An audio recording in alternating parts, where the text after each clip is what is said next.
2 jours après l'infiltration, je me suis dit, on va y aller mollo, donc plutôt que de faire sol, je vais directement en poutre. J'ai commencé avec des bases, avec des échauffements de battement, pour en fait travailler la jambe d'appui, enfin plutôt le battement I avant le costal.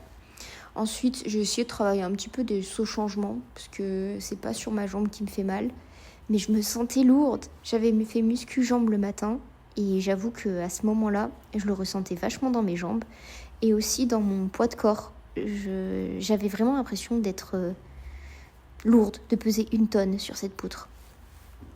Après avoir fait des passages sur l'autoroute pour m'échauffer, je suis passée sur la grande poutre, toujours avec ma petite carpette. En général, à cette période-là de la saison, je garde la carpette pour me rassurer et je l'enlève plus tard.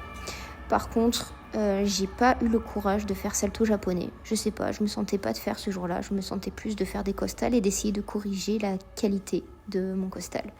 Chose qui a été faite et je trouve qu'il était plutôt pas mal.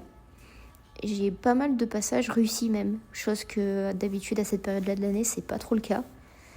Après, ça serait bien d'enchaîner costal japonais, mais voilà.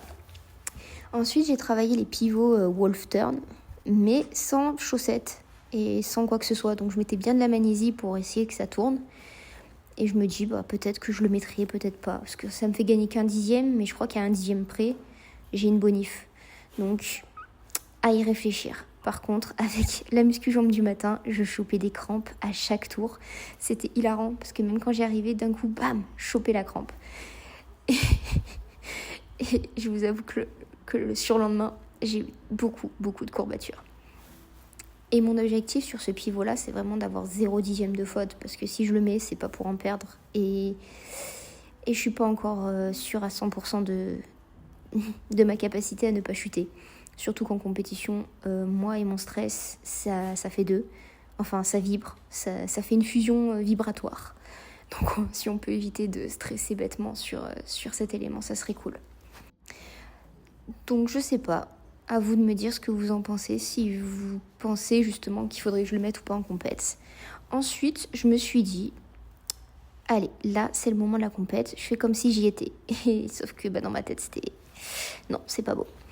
Ensuite, c'était les sauts changements de jambes. Je me sentais trop à fond et tout. Enfin, presque à fond. Sauf qu'en fait, ma jambe arrière, elle était super basse et je le sentais pas du tout.